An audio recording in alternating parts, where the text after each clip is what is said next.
Hello everyone, welcome to this channel. ये हमारी पहली वीडियो है रीइंफोर्समेंट लर्निंग के कोर्स की।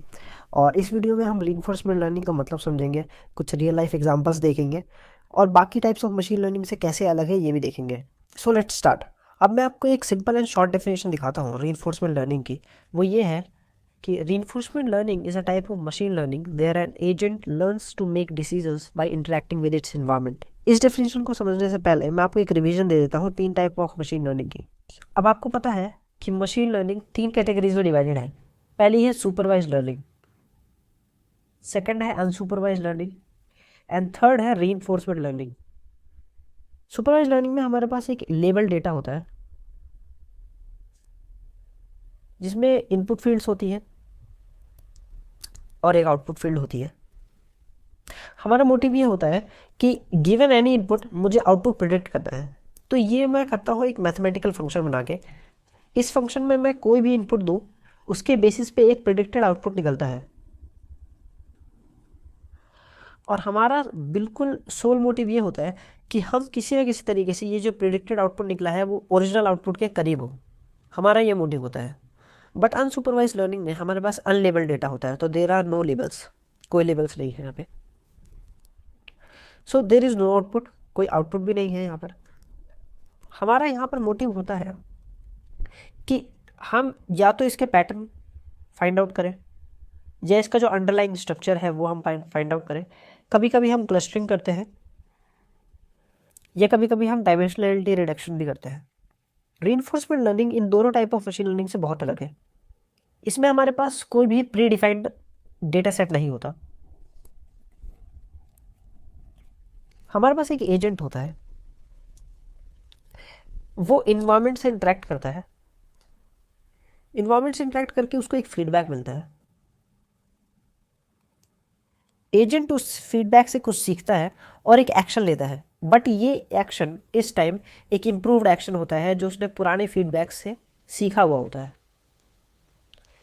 एजेंट अगेन इसी एक्शन को परफॉर्म करके एनवायरनमेंट से इंटरेक्ट करता है और अगेन फीडबैक लेता है। वो अगेन कुछ सीखता है नया और फिर अगेन एक इम्प्रूव्ड एक्शन लेता है। ये लूप कंटिन्यूसली चलता रहता है जब तक एजेंट अच्छे से एनवायरनमेंट को अडेप्ट नहीं कर लेता। तो हम दोबारा एक बार रीइंफोर्समेंट लर्निंग के इस डेफिनेशन में पढ़ते हैं। Reinforcement learning is a type of machine learning where an agent learns to make decisions by interacting with its environment.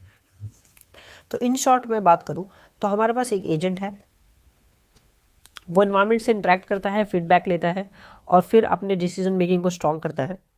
और वो तब तक करता रहता है ऐसा जब तक वो इन्वायरमेंट को अच्छे से अडेप्ट ना कर ले।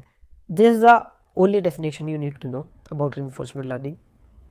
अब हम जैसे जैसे रीइंफोर्समेंट लर्निंग की तरफ आगे बढ़ेंगे कोर्स में, आप ये नोटिस करोगे कि ये थोड़ा एनिमल लर्निंग से काफ़ी मिलता जुलता है। इसका मतलब ये है कि ह्यूमंस या एनिमल्स जिस तरीके से लर्न करते हैं वो काफ़ी हद तक सेम है रीइंफोर्समेंट लर्निंग में। आरएल से बहुत कनेक्टेड है ये। So around 2002 there was an study and experiment on monkeys. तो मंकीज़ पे एक एक्सपेरिमेंट किया गया। सो उनको टेबल पे दो इमेजेस रख दी। लेट्स से ये एक टेबल है, लेट मी ड्रॉ इट। ठीक है, ये एक टेबल है, this table, okay this table. तो मंकीज़ के सामने दो इमेजेस रख दी टेबल पे और उन मंकीज़ को इन दोनों इमेजेस में से कोई एक इमेज चूज़ करनी थी। सही टाइप ऑफ इमेज चूज़ करने पे उनको एक रिवॉर्ड मिलेगा। लेट्स से वो एक जूस है जो बहुत टेस्टी होता है, मंकीज़ के लिए बहुत अच्छा लगता है उनको, उस टाइप का रिवॉर्ड मिलेगा।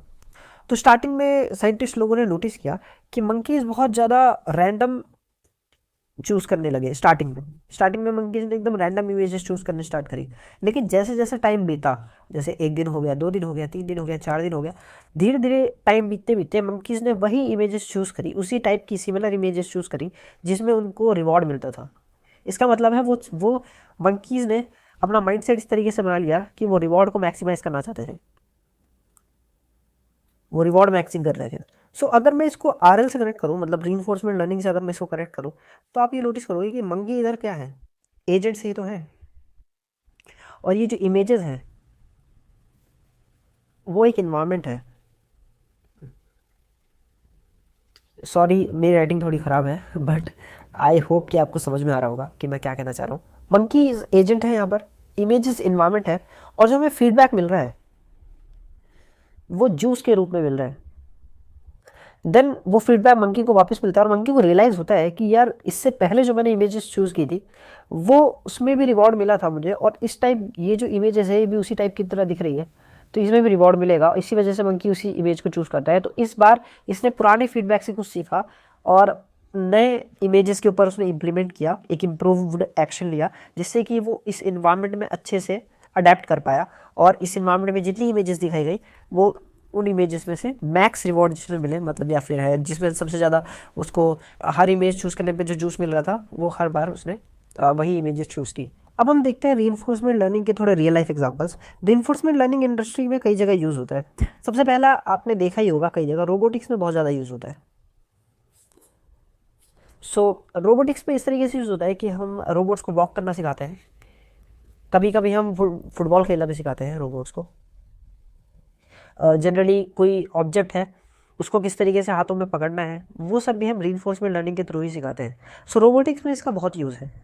हो सकता है किसी एक पर्टिकुलर इन्वायरमेंट में जाने के लिए, लेट्स से हम इसरो में काम करते हैं एंड हमें एक रोवर बनाना है जो कि मार्स में अच्छे से चल पाए, कभी कोई गड्ढा है तो उसमें फंसे ना, उसके इन्वायरमेंट को अडेप्ट कर पाए। तो हम ये रीइंफोर्समेंट लर्निंग के थ्रू कर सकते हैं इजीली। गेमिंग में भी आरएल का बहुत यूज़ है। आपने अगर डीप माइंड अल्फागो का नाम सुना होगा तो आपको पता होगा कि इसने वर्ल्ड चैंपियन को हरा दिया था। इसने वर्ल्ड चैंपियन को हरा दिया था डीप माइंड अल्फागो ने। ये एक R L reinforcement learning and deep learning को यूज़ करके बनाया गया। देन ओपन एआई ने भी एक बनाया था जिसका नाम था ओपन 5, जो डोटा 2 गेम प्ले करता था, डोटा 2 गेम खेलता था और इसने वर्ल्ड चैंपियंस को हराया था ई स्पोर्ट में। सो ये भी आरएल के थ्रू बनाया गया। रीइंफोर्समेंट लर्निंग हेल्थ केयर में भी यूज़ होता है और हेल्थ केयर में इस तरीके से यूज़ होता है कि पेशेंट का क्या रिस्पॉन्स है उसके हिसाब से आरएल एजेंट होता है जो वो ट्रीटमेंट प्लान करता है, एक पर्सनलाइज ट्रीटमेंट प्लान करता है। सेल्फ ड्राइविंग कार्स में भी यूज़ होता है। सेल्फ ड्राइविंग कार्स में एक पर्टिकुलर जगह की जो स्ट्रीट्स हैं, हो सकता है कुछ स्ट्रीट्स अलग हो, जैसे आप देख लो इंडिया में ही अलग सी स्ट्रीट्स होती है कहीं भी जगह। सो उस पे अडेप्ट करने के लिए भी यूज़ किया जाता है। कभी कभी ट्रैफिक लाइट्स पे अडेप्ट करने के लिए यूज़ किया जाता है। सो सेल्फ ड्राइविंग कार्स में भी आरएल एजेंट का बहुत ज़्यादा रोल होता है। इसमें भी डीप लर्निंग और आरएल को प्लस करके यूज़ किया जाता है। सो आज की वीडियो के लिए इतना ही। हमने आज काफ़ी रीइंफोर्समेंट लर्निंग को अच्छे से समझा। मिलते हैं नेक्स्ट वीडियो में। बाय।